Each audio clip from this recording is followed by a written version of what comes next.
ਅਗਲੀ ਖਬਰ ਦੇ ਵੱਲ ਵਧੀਏ। ਸਾਬਕਾ ਰਾਸ਼ਟਰਪਤੀ ਟਰੰਪ ਉਹਨਾਂ ਦਾ ਉੱਤੇ ਜਿਹੜਾ ਕੇਸ ਚੱਲ ਰਿਹਾ ਸੀਗਾ ਰੇਪ ਦਾ, ਸੈਕਸ਼ੂਅਲ ਅਬਿਊਜ਼ ਦਾ, ਜਿਹੜੀ ਇੱਕ ਜੌਨ ਕੈਰੋਲ ਨਾਂ ਦੀ ਬੀਬੀ ਆ, ਜਿਹੜੀ ਇੱਕ ਉੱਥੇ ਲਿਖਦੀ ਰਹੀ ਆ, ਰਸਾਲੇ ਦੇ ਵਿੱਚ ਲਿਖਦੀ ਰਹੀ ਸੀ। ਉਸਨੇ ਦੋਸ਼ ਲਾਏ ਸੀ ਕਥਿਤ ਤੌਰ ਦੇ ਉੱਤੇ ਵੀ ਟਰੰਪ ਹੋਣਾ ਨੇ ਉਸ ਨੂੰ ਰੇਪ ਕੀਤਾ ਸੀਗਾ 1990 ਦੇ ਦਹਾਕੇ ਦੇ ਵਿੱਚ। ਇੱਕ ਸਟੋਰ ਦੇ ਜਿਹੜੇ ਚੇਂਜਿੰਗ ਹੁੰਦਾ ਆ ਜਾਂ ਕਲੋਥ ਜਿੱਥੇ ਟੈਸਟ ਕਰਦੇ ਆ ਉੱਥੇ।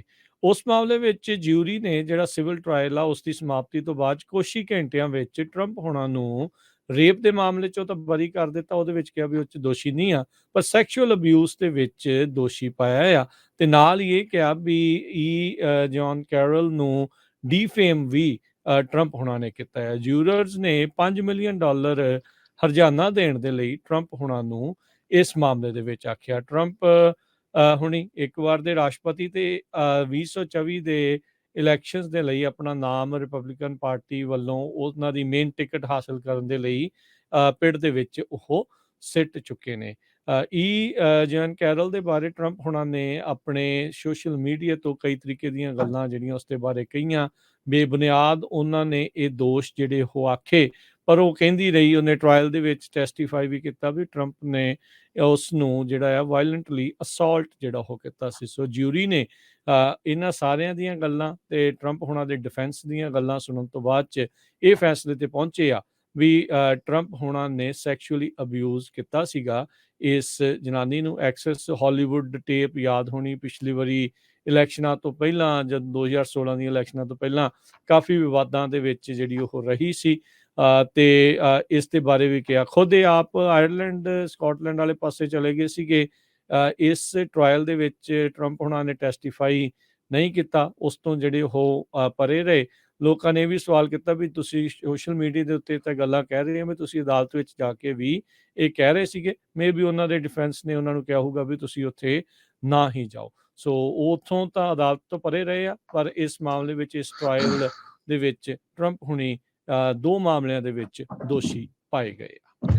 ਅਗਲੀ ਖਬਰ ਵੱਲ ਚਲੀਏ। ਉਹ ਬੇਕਰਸਫੀਲਡ ਤੋਂ ਆ ਰਹੀ ਆ। ਇੱਕ ਨਵਾਂ ਜੋ ਸਰਵੇ ਆਇਆ ਪੂਰੇ ਅਮਰੀਕਾ ਦੇ ਵਿੱਚ, ਸਭ ਤੋਂ ਵੱਧ ਬਰਗਲਰੀਜ਼ ਕਿਹੜੇ ਟਾਊਨ ਦੇ ਵਿੱਚ ਹੁੰਦੀਆਂ, ਕਿੱਥੇ ਬ੍ਰੇਕ ਇਨ ਹੁੰਦੇ ਆ, ਕਿੱਥੇ ਜ਼ਿਆਦਾ ਚੋਰੀਆਂ ਹੁੰਦੀਆਂ ਆ। ਤੇ ਇਹਦੇ ਵਿੱਚ ਬੇਕਰਸਫੀਲਡ ਨੰਬਰ 1 ਦੇ ਉੱਤੇ ਆਇਆ ਆ। ਸੋ ਬੇਕਰਸਫੀਲਡ ਦੇ ਵਿੱਚ ਵੀ ਬੜੀ ਵੱਡੀ ਪੰਜਾਬੀ ਕਮਿਊਨਿਟੀ ਆ।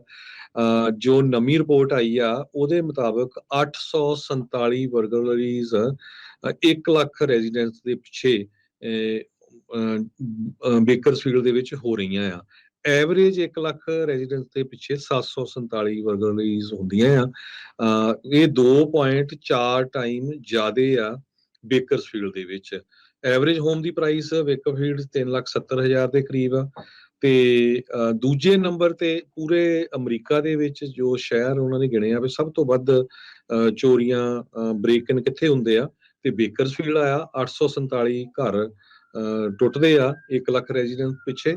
ਤੇ ਬਲੇਹੋ ਦੇ ਵਿੱਚ 834 ਘਰ ਬਰਗਲਰੀਜ਼ ਹੁੰਦੀਆਂ ਆ 1 ਲੱਖ ਰੈਜ਼ੀਡੈਂਟਸ ਦੇ ਪਿੱਛੇ। ਬਾਕੀ ਫਿਰ ਟੈਕਸਸ, ਓਕਲਾਹੋਮਾ, ਹੋਰ ਸਟੇਟਾਂ ਦੇ ਵਿੱਚ ਹੈਗੀ ਆ। ਸੋ ਕਹਿੰਦੇ ਵੀ ਆਪਣੇ ਘਰਾਂ ਨੂੰ ਪ੍ਰੋਟੈਕਟ ਕਰਨ ਦੇ ਲਈ ਜੋ ਲੌਕਸ ਆ ਉਹ ਕੁਆਲਿਟੀ ਦੇ ਵਰਤੋ, dead bolt locks, exterior doors ਵਰਤੋ। ਜੋ ਮੋਸ਼ਨ ਐਕਟੀਵੇਟਡ ਲਾਈਟਸ ਉਹਨਾਂ ਨੂੰ ਇੰਸਟਾਲ ਕਰੋ। ਮੇਕ ਸ਼ੋਰ ਇਹ ਵੀ ਕਰ ਲਓ ਵੀ ਕੋਈ ਜਿਹੜਾ ਤੁਹਾਡਾ ਕੀਮਤੀ ਸਮਾਨ ਆ ਉਹ ਵਿੰਡੋ ਦੇ ਵਿੱਚ ਦੀ ਜਾਂ ਡੋਰ ਦੇ ਵਿੱਚ ਹੀ ਦਿਸਦਾ ਨਾ ਹੋਵੇ। ਸਿਕਿਉਰਿਟੀ ਕੈਮਰੇ ਆਪਣੇ ਘਰਾਂ ਦੇ ਆਲੇ ਦੁਆਲੇ ਜ਼ਰੂਰ ਲਾਓ। ਤੇ ਜੋ ਆਪਣੇ ਘਰ ਦੇ ਆਲੇ ਦੁਆਲੇ ਬੁਸ਼ਸ ਆ ਜਾਂ ਟਰੀਜ਼ ਆ ਉਹਨਾਂ ਨੂੰ ਟ੍ਰਿਮ ਕਰਕੇ ਰੱਖੋ ਤਾਂ ਕਿ ਤੁਹਾਨੂੰ ਦਿਸਦਾ ਰਹੇ ਕੋਈ ਚੋਰੀ ਵਗੈਰਾ ਤਾਂ ਨਹੀਂ ਕਰਨ ਆ ਗਿਆ। ਜੀ ਬਿਲਕੁਲ। 2 ਸ਼ਹਿਰ ਜਿਹੜੇ ਆ ਟੌਪ 2 ਉਹ ਕੈਲੀਫੋਰਨੀਆ ਦੇ ਇਸੇ ਤਰੀਕੇ ਦੇ ਨਾਲ 2 ਸ਼ਹਿਰ ਟੈਕਸਸ ਦੇ ਟੌਪ 10 ਦੇ ਵਿੱਚ ਆਏ ਆ। 2 ਸ਼ਹਿਰ ਓਕਲਾਹੋਮਾ ਦੇ ਆਏ ਆ। ਨਾਰਥ ਕੈਰੋਲੀਨਾ ਤੇ ਲੂਜ਼ੀਆਨਾ, ਮਸੂਰੀ ਦਾ ਇੱਕ ਸ਼ਹਿਰ ਜਿਹੜਾ ਹੋਇਆ ਆ। ਸਾਲਾਨਾ 847 ਜਿਹੜੀਆਂ ਬਰਗਲਰੀਜ਼ ਬੇਕਰਸਫੀਲਡ ਦੇ ਵਿੱਚ 1 ਲੱਖ ਰੈਜ਼ੀਡੈਂਟਸ ਦੇ ਪਿੱਛੇ ਹੋ ਰਹੀਆਂ ਆ। ਸੋ ਇਹ ਇੱਕ ਚਿੰਤਾਜਨਕ ਕੰਮ ਜਿਹੜਾ ਹੈਗਾ ਆ। ਇਹ ਜਿਹੜਾ ਡਾਟਾ ਹੈ uniform crime reporting data FBI ਦੇ ਡਾਟੇ ਨੂੰ ਐਨਾਲਾਈਜ਼ ਕਰਨ ਤੋਂ ਬਾਅਦ ਦੇ ਵਿੱਚ ਰਿਸਰਚਰਸ ਨੇ ਸਭ ਤੋਂ ਇੱਕ ਹਿਸਾਬ ਦੇ ਨਾਲ ਕਹਿ ਲਓ ਵੀ ਖਤਰਨਾਕ ਹੀ ਕਹਿ ਸਕਦੇ ਹਾਂ ਘਰਾਂ ਵਾਸਤੇ ਬੇਕਰਸਫੀਲਡ ਨੂੰ ਗਰਦਾਨਿਆ ਆ। ਤੇ ਹੋਮ ਸਿਕਿਉਰਿਟੀ ਕਹਿੰਦੇ ਵੀ ਇਸ ਟਾਈਮ ਟੌਪ ਦੀ ਪ੍ਰਾਇਓਰਿਟੀ ਇਹਨਾਂ ਇਲਾਕਿਆਂ ਦੇ ਵਿੱਚ ਸਾਰਿਆਂ ਦੇ ਲਈ ਹੋਣੀ ਚਾਹੀਦੀ ਆ।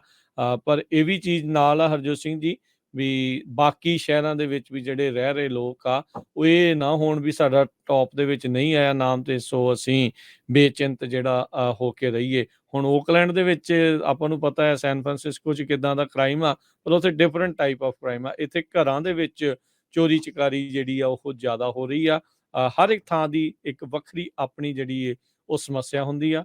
ਸੋ ਬੇਕਰਫੀਲਡ ਅਨਫੋਰਚੂਨੇਟਲੀ ਇਸ ਲਿਸਟ ਦੇ ਵਿੱਚ ਪਹਿਲੇ ਨੰਬਰ ਦੇ ਉੱਤੇ ਜਿਹੜਾ ਉਹ ਆ ਗਿਆ ਹੈਗਾ ਆ।